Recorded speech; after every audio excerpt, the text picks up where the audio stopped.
Hello friends, जय हिंद। This is Shweta. Welcome to my YouTube channel Gyan Kunj with Shweta में आपका स्वागत है। कैसे हो आप लोग? आशा करती हूँ कि आप लोग बहुत अच्छे होंगे, स्वस्थ होंगे। और अगर आप लोगों ने मेरा चैनल सब्सक्राइब नहीं किया होगा तो please like and subscribe my channel. तो फ्रेंड्स, आज के वीडियो में हम लोग प्रैक्टिस सेट 5 करेंगे, ठीक है, बाल विकास से।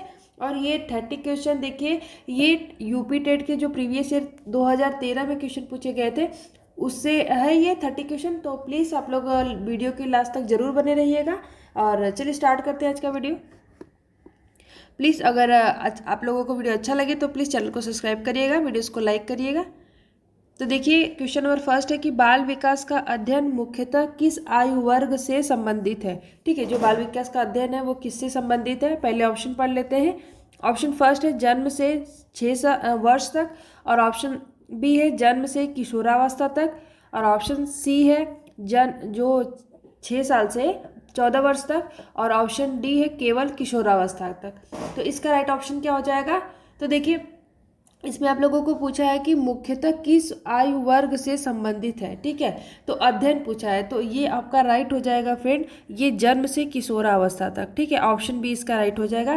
क्योंकि देखिए, जो बाल विकास होता है वो जन्म से लेकर किशोरावस्था तक लगभग जैसे 18 वर्ष तक। ठीक है, 18 वर्ष तक उनकी क्या होती है, किसी भी बालक की जो शारीरिक मानसिक, ठीक है, देखिए जो शारीरिक हो गया और मानसिक हो गया, ये जो विकास होता है, और मान लीजिए ये भी आता है सामाजिक, ये जितने भी विकास होते हैं, ठीक है, भावनात्मक,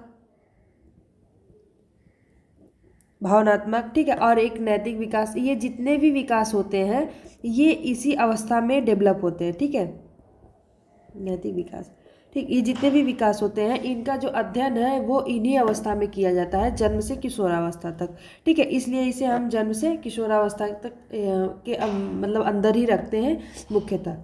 नेक्स्ट क्वेश्चन पे चलते हैं। नेक्स्ट क्वेश्चन है, क्वेश्चन नंबर सेकेंड है कि निम्न में से कौन बाल विकास को सर्वाधिक प्रभावित करता है। ठीक है, निम्न में से ऑप्शन में से पूछा है आप लोगों को सबसे ज़्यादा जो बाल विकास को प्रभावित करता है कौन करता है। तो पहले ऑप्शन पढ़ लेते हैं। ऑप्शन फर्स्ट है वंशानुक्रम, और ऑप्शन बी है वातावरण, और ऑप्शन सी है वंशानुक्रम एवं वातावरण दोनों, और ऑप्शन डी है शिक्षा। तो इसका राइट ऑप्शन क्या हो जाएगा? इसका राइट ऑप्शन क्या हो जाएगा? निम्न में से कौन बाल विकास को जो है सर्वाधिक प्रभावित करता है फ्रेंड। तो देखिए, जो बाल विकास को सबसे ज़्यादा जो है प्रभावित करने वाला है तो वो हो जाएगा वंशानुक्रम और वातावरण। ये दोनों ही बाल विकास को सबसे ज़्यादा ही प्रभावित करते हैं। ठीक है, बाल विकास को सबसे ज़्यादा ही प्रभावित करते हैं। क्योंकि देखिए, एक आ जाता है, आप लोगों को मैं बता दूं, थोड़ा एक्सप्लेन कर दूं। जो वंशानुक्रम में,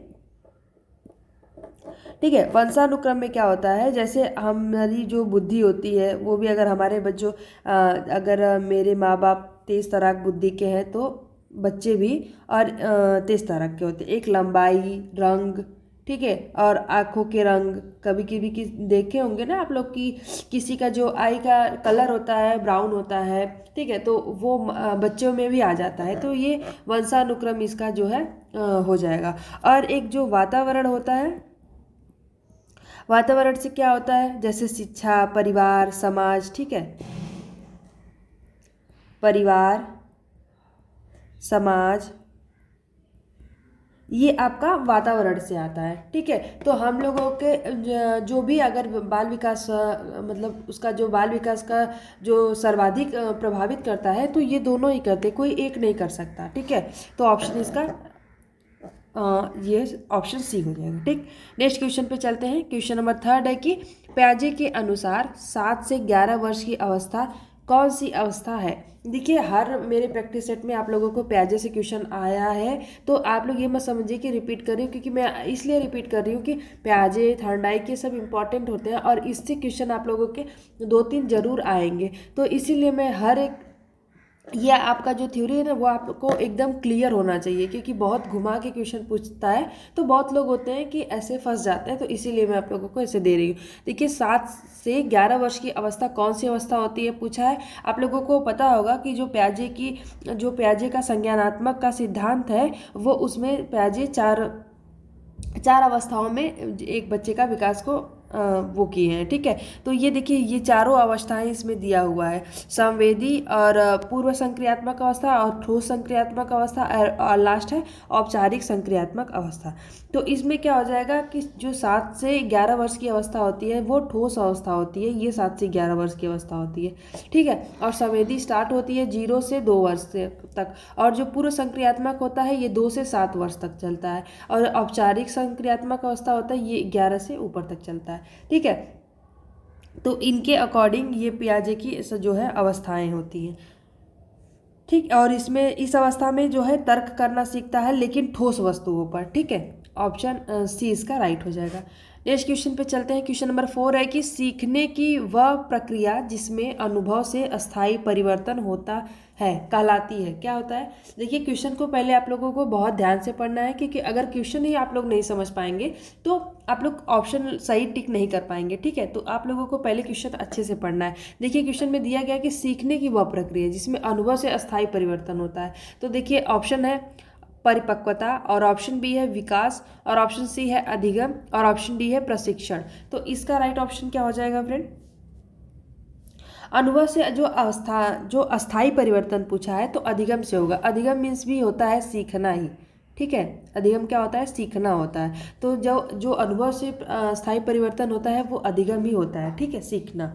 ऑप्शन इसका जो है वो सी राइट हो जाएगा। ठीक, और ये जो होता है जब आप एग्जाम्पल में देख लीजिए, जैसे परिपक्वता जो है वो उम्र के साथ ही स्वतः ही परिवर्तन हो जाती है, और जो अधिगम है वो अनुभव से आधारित होता है। ठीक है, जो ये अधिगम है ये क्या होता है, अनुभव से आधारित होता है, अनुभव से आधारित। ठीक, नेक्स्ट क्वेश्चन पे चलते हैं। नेक्स्ट क्वेश्चन है कि निम्न में से कौन अधिगम का सिद्धांत व्यवहारवादी है। ठीक है, आपसे ऑप्शन में बताना है कि कौन सा जो है वो अधिगम का जो सिद्धांत है व्यवहारवादी है। तो ऑप्शन ए है कोहलर, और ऑप्शन बी है थॉर्नडाइक, और ऑप्शन सी है प्याजे, और ऑप्शन डी है वाइगॉस्की। तो इसका राइट ऑप्शन क्या हो जाएगा, इसका राइट ऑप्शन क्या हो जाएगा, जो निम्न में से कौन जो है अधिगम का सिद्धांत का व्यवहारवादी है फ्रेंड। तो ये हो जाएगा थॉर्नडाइक, जो होते हैं जो थॉर्नडाइक है वो व्यवहारवादी है। ठीक है, जो इनका व्यवहारवाद में देखा जा सकने वाला जो व्यवहार है, जो व्यवहार पर जोर दिया गया है, और इन्हीं के अकॉर्डिंग जैसे ये जो है थॉर्नडाइक, स्कीनर और पार्लव जो है व्यवहारवादी मनोवैज्ञानिक है। ठीक है, थॉर्नडाइक, स्कीनर और पार्लव। तो इनके साथ साथ कौन है, मैं आप लोगों को और 2 लोगों का नाम बता दे रही हूँ, स्कीनर और पार्लव। ये जो लोग हैं ये कौन है, ये व्यवहारवादी हैं, व्यवहारवादी मनोवैज्ञानिक। ठीक है, तो नेक्स्ट क्वेश्चन पे चलते हैं। नेक्स्ट क्वेश्चन है क्वेश्चन नंबर 6 है कि थॉर्नडाइक का प्रभाव का नियम किससे संबंधित है। ठीक है, जो थॉर्नडाइक है वो अपने जो है वो मुख्यतः 3 नियम दिए थे। तो आप लोगों को बताना है कि इसमें से ये प्रभाव का नियम किससे संबंधित है। ठीक है, तो देखिए ऑप्शन में है प्रेरणा, और ऑप्शन बी है दंड, और ऑप्शन सी है संतोष, और ऑप्शन डी है अभ्यास। तो इसका राइट ऑप्शन क्या होगा। देखिए ये जो थॉर्नडाइक ने मुख्य नियम अपने दिए थे, तो एक हो जाएगा प्रभाव का नियम, एक तत्परता का नियम है, और एक अभ्यास का नियम है। ठीक है, ये 3 जो है ये मुख्य इनके दिए गए हैं। तो ये तीनों ही आप लोगों से ज़रूर पूछता है। तो इसमें प्रभाव का नियम से जो पूछा है इसका जो राइट ऑप्शन हो जाएगा ऑप्शन सी हो जाएगा, संतोष हो जाएगा।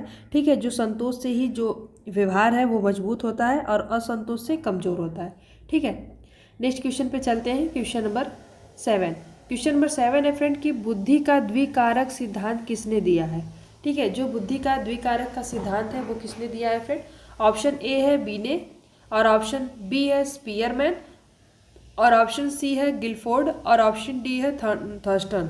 तो इनका जो है राइट ऑप्शन क्या हो जाएगा। बुद्धि का द्विकारक सिद्धांत किसने दिया है फ्रेंड। तो देखिए ऐसे तो बहुबुद्धि का जो सिद्धांत है वो जो है गार्डनर ने दिए हैं, और ये बुद्धि का द्विकारक सिद्धांत ये स्पीयरमैन ने दिए हैं। ठीक है, स्पीयर जो मैन है इन्होंने बताया था एक जी फैक्टर होता है।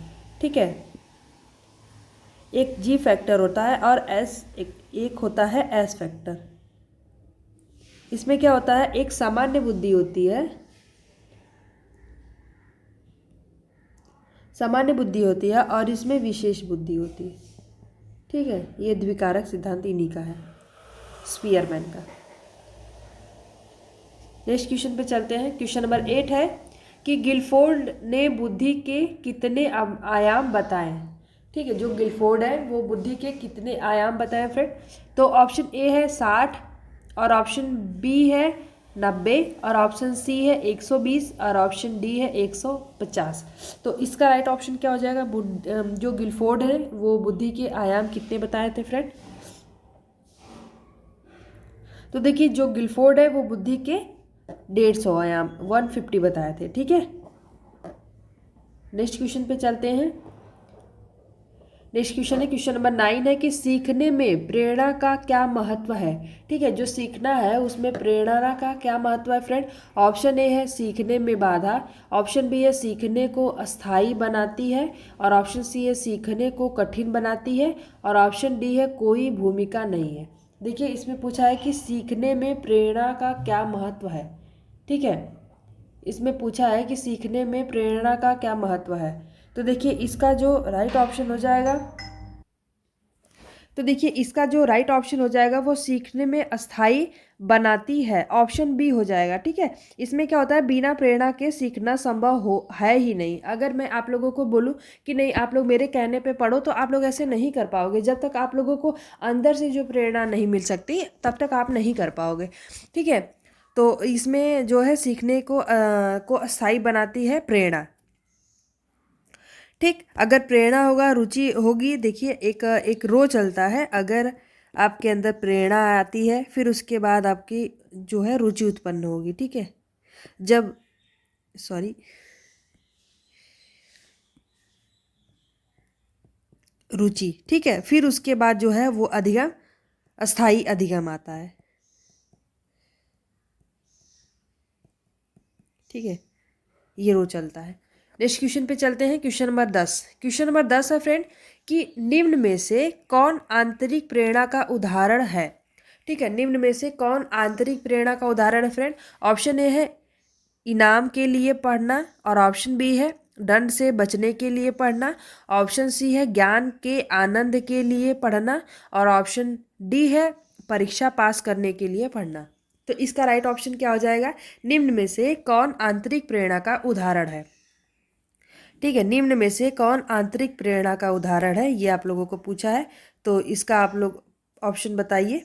तो देखिए इसका राइट ऑप्शन क्या होगा। और प्लीज़ अगर आप लोगों को मेरा वीडियो अच्छा लग रहा होगा तो प्लीज़ मेरे चैनल को सब्सक्राइब करिएगा, वीडियोस को लाइक करिएगा। और इससे रिलेटेड देखिए मैं ये 5वां है जो प्रैक्टिस सेट, और आगे भी प्रैक्टिस सेट मैं बनाई हूँ। तो प्लीज़ आप लोग मेरा जो प्लेलिस्ट जाके ज़रूर चेक करिएगा, आप लोगों के लिए बहुत यूज़फुल वीडियो है। ठीक है, तो देखिए आंतरिक प्रेरणा का उदाहरण पूछा है, तो इनमें से क्या होगा, ज्ञान के अंदर के लिए पढ़ना। ठीक है, तो आनंद के लिए पढ़ना। तो क्या होता है, ज्ञान को जब हम आंतरिक जो प्रेरणा मिलता है वो अंदर से मिलता है, और जो बाह्य प्रेरणा मिलता है वो इनाम और ये दंड के लिए मिलता है। ठीक है, तो आंतरिक प्रेरणा होता है यही कि मतलब हम ज्ञान को ना ही कि परीक्षा पास करने के लिए पढ़ते हैं, ऐसा कुछ नहीं है। और दंड से बचने के लिए भी वही बात है ना कि हम दंड से बचने के लिए आंतरिक प्रेरणा थोड़ी होती है, और इनाम के लिए भी तो बिल्कुल भी नहीं। ठीक है, ये बाह्य प्रेरणा हो जाएगा। ठीक, तो इसका जो राइट ऑप्शन हो जाएगा ऑप्शन सी ही इसका राइट ऑप्शन हो जाएगा। ठीक, नेक्स्ट क्वेश्चन पे चलते हैं। क्वेश्चन नंबर 11 है कि बालक की सोच स्वकेंद्रित किस अवस्था में होती है। ठीक है, जो बालक की सोच है वो स्वकेंद्रित किस अवस्था में होती है फ्रेंड। तो ऑप्शन ए है संवेदी प्रेरक, और ऑप्शन बी है पूर्व संक्रियात्मक, और ऑप्शन सी है ठोस संक्रियात्मक, और ऑप्शन डी है औपचारिक संक्रियात्मक। तो इसका राइट ऑप्शन क्या हो जाएगा, इसका राइट ऑप्शन क्या हो जाएगा, देखिए बालक की सोच स्व केंद्रित किस अवस्था में होती है। तो देखिए जो स्व केंद्रित, स्व पे जो केंद्रित होता है, वो जो बालक की सोच होती है वो पूर्व संक्रियात्मक अवस्था में होती है। ठीक है, 2 से 7 साल की जो एज होता है, ये जो आपका प्याजे का सिद्धांत है, ठीक है। प्याजे का जो सिद्धांत दिए हैं, संज्ञानात्मक विकास का सिद्धांत है। मैं आप लोगों को बार बार कभी कभी ये पूछता भी है कि जो प्याजे का कौन सा सिद्धांत उन्होंने दिया है, तो संज्ञानात्मक विकास का सिद्धांत है, ठीक है। तो इन्होंने इसमें इसमें यही बात कही है, पूर्व संक्रियात्मक अवस्था में जो स्वयं सक्रियात्मक होता है, ठीक है। इस अवस्था में बच्चा सोचता है, लेकिन सोचता है सब वही देखता है जो वह मतलब देखना चाहता है, या फिर चीज़ें होती हैं उनके साथ, ठीक है। वस्तु अस्थायित्व रहता है। नेक्स्ट क्वेश्चन पे चलते हैं। क्वेश्चन नंबर 12 है कि सीखने का अंतर्दृष्टि सिद्धांत किसने दिया, ठीक है। जो सीखने का अंतर्दृष्टि का सिद्धांत है वो किसने दिया है फ्रेंड? ऑप्शन ए है स्किनर ने, और ऑप्शन बी है पावलोव ने, और ऑप्शन सी है कोहलर ने, और ऑप्शन डी है थॉर्नडाइक ने। तो इसका राइट ऑप्शन क्या होगा? देखिए, आप लोगों के लिए जो जो 30 क्वेश्चन इसमें से है ना, ये आप लोगों के लिए बहुत ही इंपॉर्टेंट है। आप लोग ऐसा मत सोचिएगा कि ऐसे ही कहीं से क्वेश्चन है, क्योंकि मैं बार बार ये बात बोल रही हूँ कि आप लोगों का ये प्रीवियस ईयर के जितने भी क्वेश्चन आए हुए हैं वो ही सब मैं आप लोगों को करा रही हूँ, ठीक है। तो आप लोगों को एक अंदाज़ा होगा कि नहीं यूपी टेट में कैसे क्वेश्चन बनते हैं, ठीक है, और कैसे आते हैं। एक पैटर्न आप लोगों को जानना बहुत ज़रूरी है। तो इसका जो राइट ऑप्शन क्या हो जाएगा 12 का? सीखने का अंतर्दृष्टि सिद्धांत किसने दिया है? तो सीखने का अंतर्दृष्टि का जो सिद्धांत है वो कोहलर ने दिया है। कोहलर ने ही बताया है समस्या का समाधान, ठीक है। अचानक समझ में से जो होता है वो अंतर्दृष्टि का सिद्धांत है, ठीक है, जो तुरंत अपने माइंड में आता है, कोहलर ने। नेक्स्ट क्वेश्चन पे चलते हैं। निम्न में से कौन सृजनात्मकता का गुण नहीं है, ठीक है। निम्न में से कौन सृजनात्मकता का गुण नहीं है? ऑप्शन ए है मौलिकता, और ऑप्शन बी है लचीलापन, और ऑप्शन सी है रटंत, और ऑप्शन डी है प्रवाह। तो इसका राइट ऑप्शन क्या हो जाएगा? निम्न में से कौन सृजनात्मकता का गुण नहीं है? मौलिकता होगा, या फिर लचीलापन होगा, या फिर रटंत होगा, या फिर प्रवाह होगा। तो देखिए, इसका जो राइट ऑप्शन हो जाएगा वो रटंत हो जाएगा। जो सृजनात्मकता का गुण नहीं है पूछा है, ठीक है। आप लोग इसका जरूर ध्यान दीजिएगा, क्योंकि बहुत सारे बच्चों का जब एग्जाम हॉल में जाते हैं तो ऐसे ही क्वेश्चन गलत होते हैं, क्योंकि वो फटक से ऐसे सृजनात्मकता का गुण है ऐसे सोच के वो मार देते हैं। तो ऐसे आप लोगों का गलत हो जाएगा। आप लोग प्लीज़ क्वेश्चन को बहुत ही ध्यान से पढ़िएगा, ठीक है। आप लोग ये चीज़ जो है ये तो जरूर कभी नहीं भूलिएगा, सबके साथ हुआ होगा, ठीक है। तो आपका रटंत जो है वो नहीं है।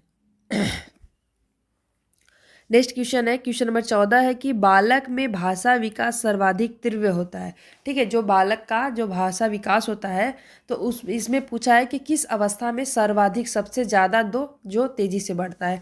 तो ऑप्शन ए है शैशवावस्था में, और ऑप्शन बी है बाल्यावस्था में, और ऑप्शन सी है किशोरावस्था में, और ऑप्शन डी है प्रौढ़ावस्था में। तो इसमें राइट ऑप्शन क्या हो जाएगा?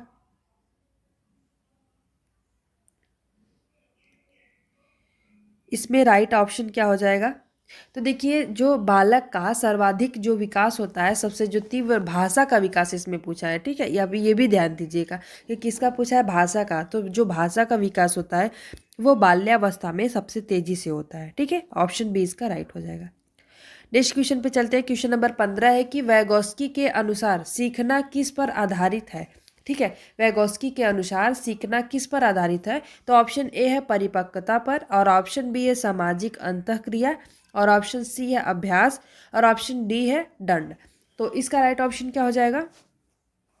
वैगोस्की के अनुसार पूछा है, अकॉर्डिंग टू वैगोस्की, तो अनुसार क्या पूछा है कि सीखना किस पर आधारित है? परिपक्वता पर आधारित है, या फिर सामाजिक अंतःक्रिया पर आधारित है, या फिर अभ्यास पर, या फिर दंड पर। तो देखिए, ऐसे ही ऑप्शन आप कट कर सकते हैं। दंड तो होगा ही नहीं, और सीखना, देखिए वैगोस्की हमेशा ही समाज को सर्वाधिक महत्व दिए हैं। तो देखिए, ऑप्शन बी इसका राइट हो जाएगा कि वैगोस्की के अनुसार जो है सामाजिक अंतःक्रिया करके सीखना सबसे ज़्यादा ही मतलब यूजफुल होता है, ठीक है। जो बच्चा समाज में ही अगर खेलता है, देखिए अगर कोई अभी बड़े लोग होते हैं, पेरेंट्स क्या करते हैं, अपने बच्चों को किसी के साथ नहीं खेलने देते, बट ये गलत है। हाँ, ये अलग बात है कि वो बच्चा कैसा है, उसकी संगत जो है वो अच्छी होनी चाहिए, लेकिन आपको बच्चों के साथ खेलना छोड़ना चाहिए। उससे क्या होता है कि बच्चा एक्टिव रहता है और सामाजिक अंतर्क्रिया करके सीखता है। उतना आप नहीं सिखा सकते उसको घर में बैठा के, ठीक है। तो बच्चों को ज़रूर मतलब एक दूसरे के बच्चों के साथ में खेलना छोड़ना चाहिए, कम से कम 1-2 घंटे के लिए। नेक्स्ट क्वेश्चन पे चलते हैं। क्वेश्चन नंबर 16 है कि निकटवर्तीय विकास क्षेत्र जो जो जे ZPD होता है की अवधारणा किसने दी है। ठीक है, ZPD की अवधारणा किसने दी है फ्रेंड। तो आप लोग बताइएगा। जो देखिए ZPD की अवधारणा किसने दी है फ्रेंड, तो ये हो जाएगा आपका वैगोस्की ने ही दिया था। जोन्स ऑफ प्रॉक्सिमल डेवलपमेंट आप लोगों को मैं बताई भी थी। इसके अनुसार जो है वो बच्चे को सहायता देते हैं। ऐसा नहीं है कि बहुत ज़्यादा ही सहायता देते हैं, बस थोड़ा सा अगर पुश कर देते हैं तो बच्चा कठिन भी कार्य को आसानी से कर सकता है। ठीक, नेक्स्ट क्वेश्चन है, क्वेश्चन नंबर 17 है कि समावेशी शिक्षा का मुख्य उद्देश्य है। तो समावेशी जो शिक्षा है उसका मुख्य उद्देश्य क्या है फ्रेंड। ऑप्शन ए है केवल प्रभावशाली बच्चे को पढ़ाना, ऑप्शन बी है केवल दिव्यांग बच्चों को पढ़ाना, और ऑप्शन सी है सभी बच्चों को समान अवसर देना, और ऑप्शन डी है कमजोर बच्चों को अलग रखना। तो इसका राइट ऑप्शन क्या हो जाएगा।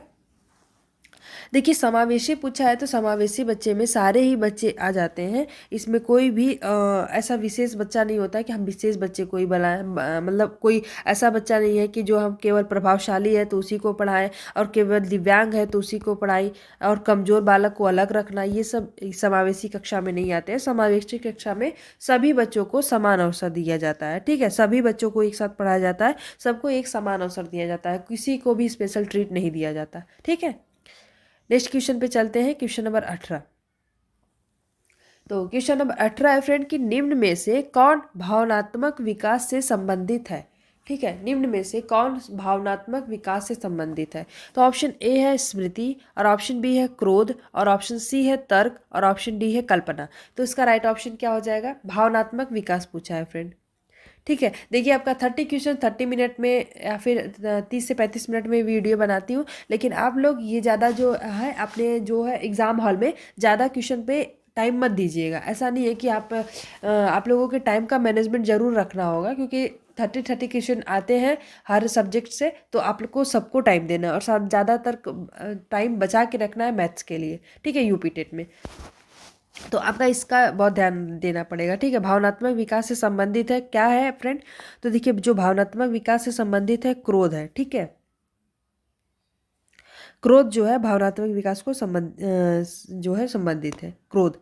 नेक्स्ट क्वेश्चन पे चलते हैं कि सीखने में स्थानांतरण का अर्थ है याद करना, या फिर भूलना, या फिर एक स्थिति का प्रभाव दूसरी पर पड़ना, या फिर अभ्यास।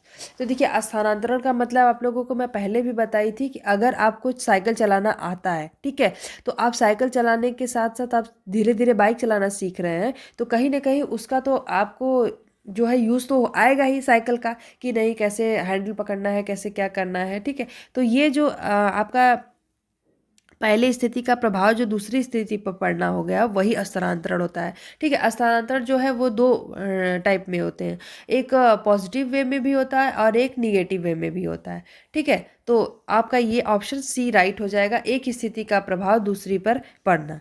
ठीक,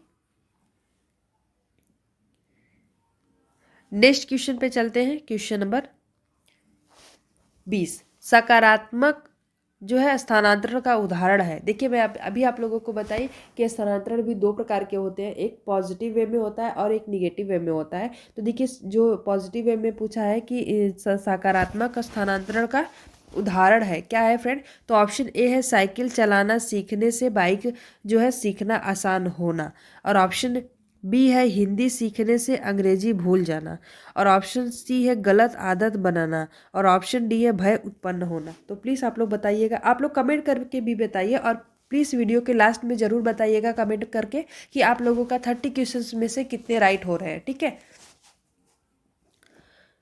तो इसका जो सकारात्मक पूछा था तो गलत आदत बनना ये तो बिल्कुल सही नहीं है, और भय उत्पन्न करना ये भी सही नहीं है, और हिंदी सीखने से अंग्रेजी भूल जाना तो ये कहाँ का ही सकारात्मक हुआ। ठीक है, पॉजिटिव तो हुआ ही नहीं। पॉजिटिव ये है कि अगर आप साइकिल चलाना सीखने से बाइक सीखना आसान है होगा तो ये आपका पॉजिटिव होगा। कहीं ना कहीं आपका जो साइकिल चलाना आप सीखे हो उसका यूज़ आपके बाइक चलाने सीखने में आ रहा है। ठीक है, ये सकारात्मक हो गया।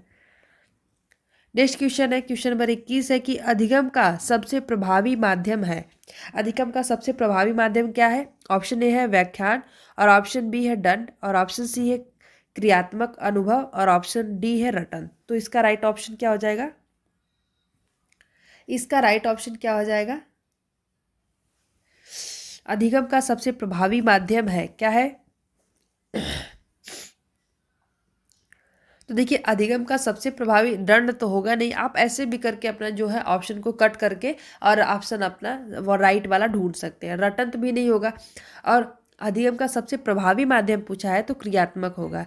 आप जो को मैं पहले ही बताई हूँ कि जो बच्चा एक्टिव होता है, जो नेट क्रिएटिव होता है, एक्टिव होता है, वही अधिगम का सबसे प्रभावी माध्यम होता है। तो क्रियात्मक करके, क्रिया करके कुछ भी हम अच्छे से सीख सकते हैं और वो हमारा स्थायी भी होगा। ठीक है, जो भी वो सीखना होगा वो अस्थाई में ही होगा। ऐसा नहीं है कि हम तुरंत उसको करें बोल। अगर हम कुछ सीखते हैं, मान लीजिए आप ही एक टॉपिक आप पढ़ रहे हैं, ठीक है, एक टॉपिक को आप अच्छे से पढ़ लिए, क्लियर करिए, जब तक आप उसका टेस्ट नहीं दोगे तब तक वो अस्थाई रहेगा ही नहीं। हो सकता है कि आप टॉपिक पढ़े हो और उसके बाद आपका भूल जाए, लेकिन आप अगर उससे रिलेटेड, उस टॉपिक से रिलेटेड 100 क्वेश्चन भी कर ले रहे हैं, लगा ले रहे हैं, प्रैक्टिस कर रहे हैं, तो वो आपका अस्थाई परिवर्तन, अस्थाई जो है अधिगम रहेगा। ठीक है, तो क्रिया हमारा करना सबसे ज़्यादा इंपॉर्टेंट है अधिगम को सीखने में।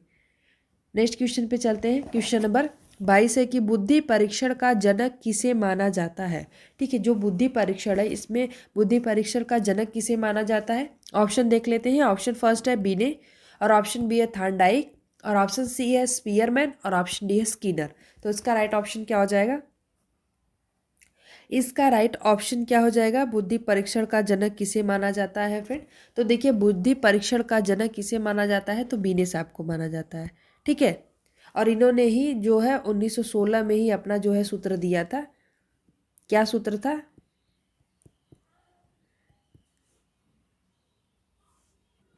तो देखिए ये जो सूत्र था वो MA/CA/100 ये है। ठीक है, मानसिक आय बटे वास्तविक आय इंटू 100 ये होता है। और ये जो है ये जो परीक्षण दिए थे, तो सॉरी ये नहीं है, 1905 है। ठीक है, पहला बुद्धि परीक्षण इन्होंने बीने साहब ने दिया था। ठीक है, तो नेक्स्ट क्वेश्चन पे चलते हैं। Question number 23। क्वेश्चन नंबर 23 है फ्रेंड की आप लोगों को क्या पूछा है, देखिए हाँ, IQ इक्वल, फिर ये क्वेश्चन मार्क दिया है, तो मैं आप लोगों को बताई हूँ, तो क्या हो जाएगा इसका जो राइट ऑप्शन हो जाएगा, ये हो जाएगा। ठीक,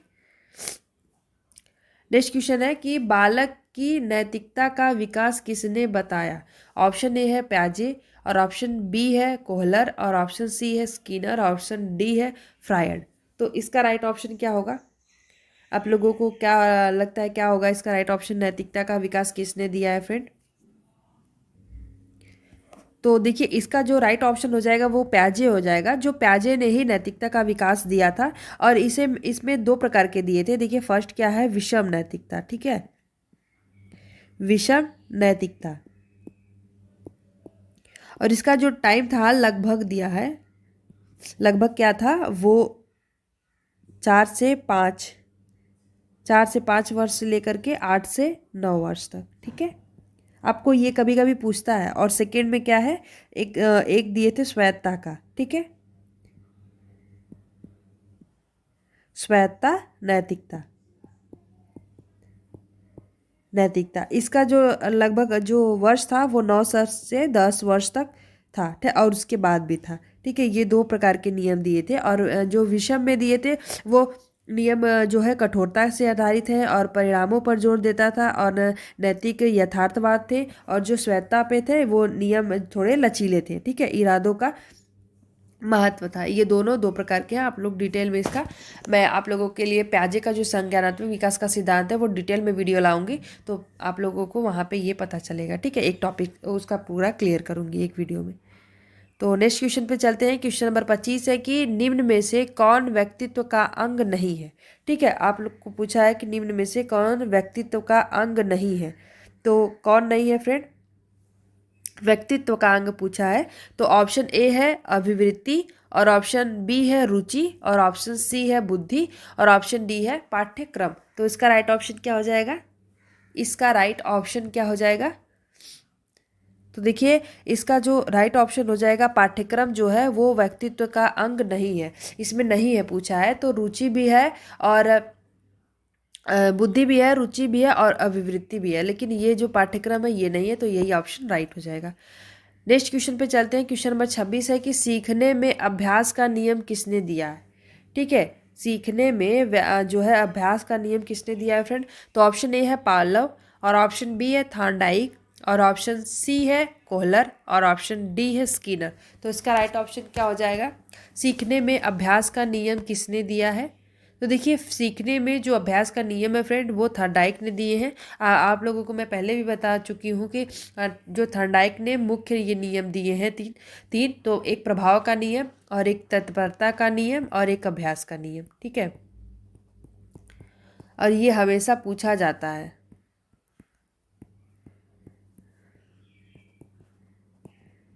ठीक है, और एक अभ्यास का नियम, ये तीनों ही थर्नडाइक ने दिया है।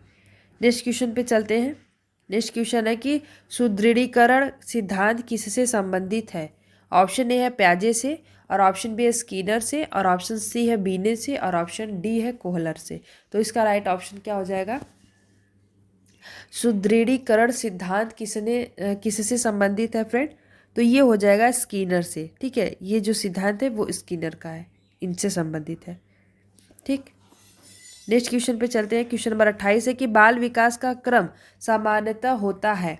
ठीक है, जो बाल विकास का जो क्रम है वो सामान्यतः कैसे होता है? सिर से पैर की ओर, या फिर पैर से सिर की ओर, या फिर सामान्य रूप से, या फिर अनियमित रूप से। ठीक है, तो इसका क्या राइट ऑप्शन हो जाएगा? प्लीज़ आप लोग कमेंट बॉक्स में बताइएगा। तो देखिए, जो सीखने का जो है वो बाल विकास का जो क्रम है सामान्यतः किससे होता है? तो सिर से पैर की ओर होता है। ठीक है, तो पहले हमारा जो है सिर का विकास होता है, फिर धीरे धीरे हमारी पूरे निचले धड़ का विकास होता है। ठीक है, पहले हमारा दिमाग विकसित होता है, सिर विकसित होता है। ठीक, तो नेक्स्ट क्वेश्चन पे चलते हैं कि सीखने की सर्वाधिक उपयुक्त अवस्था कौन सी है?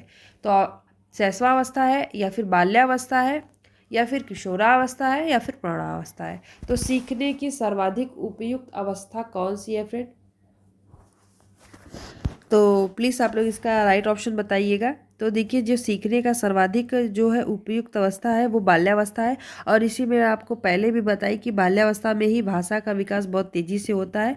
ठीक है, तो सीखने का जो सबसे ज़्यादा सर्वाधिक उपयुक्त अवस्था है वो बाल्यावस्था। बाल्यावस्था में सारी चीज़ें लोग सीखते हैं। ठीक, नेक्स्ट क्वेश्चन है जो कि इस वीडियो का लास्ट क्वेश्चन है, क्वेश्चन नंबर 30 कि निम्न में से कौन सीखने में बाधक है? तो रुचि है, प्रेरणा है, थकान है, या अभ्यास है? सीखने में बाधक पूछा है फ्रेंड। बाधक मीन्स होता है रुकावट। तो इसमें देखिए, थकान है जो वो आपका बाधक है, कि ना ही रुचि और अभिप्रेरणा, अभ्यास, ये सब तो सीखने में और रुचि चीज़ें और पैदा करते हैं। ठीक है, ये बाधक नहीं है। ठीक है, ये पॉजिटिव है, और जो थकान है वो बाधक है। तो देखिए, ये 30 क्वेश्चन आपके कंप्लीट हो गए फ्रेंड। ठीक है, तो आई होप कि मेरा वीडियो आप लोगों को अच्छा लगा होगा। तो प्लीज़ चैनल को सब्सक्राइब करिएगा, वीडियोज़ को लाइक करना मत भूलिएगा। और आपका ये प्रैक्टिस सेट 5 था, तो ऐसे ही आगे भी वीडियो आती रहेंगी प्रैक्टिस सेट। तो मिलते हैं नेक्स्ट वीडियो में, तब तक के लिए thank you so much friend. Study करते रहिए, अपना ध्यान रखिए कि आप सही रहेंगे, आपका हेल्थ सही रहेगा, तभी आप स्टडी कर पाओगे। ठीक है, और डेली कंटिन्यू स्टडी करिए। तो थैंक यू सो मच। जय हिंद फ्रेंड।